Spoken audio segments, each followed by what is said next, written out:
આ આખા બિલમાં લોકોના પર્સનલ ડેટાના રક્ષણ પર ભાર મુકાયો છે.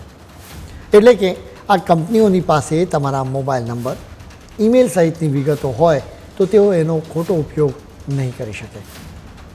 જો આ નિયમોનું પાલન નહીં કરાય તો ભારે દંડ કરાશે. આ દંડ એટલો નક્કી કરવામાં આવ્યો છે કે કંપની બીજી વખત ખોટી રીત અપનાવતા 4 વખત વિચાર કરે.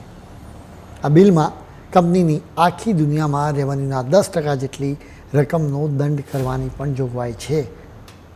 અમે તમને જણાવ્યું હતું કે 2023માં ગૂગલની પેરેન્ટ કંપનીની રેવન્યુ 25,655 અબજ રૂપિયા હતી, જેના 10% 2,565.5 અબજ રૂપિયા થાય. એક વખત આટલો દંડ થાય એટલે ગૂગલ બીજી વખત વિચાર ચોક્કસ કરે. વળી ભારત ગૂગલને મસ્ત મોટો દંડ કરે તો બીજા દેશો પણ એને અનુસરે. એટલે ગૂગલે આખી દુનિયામાં દંડ ભરવો પડે.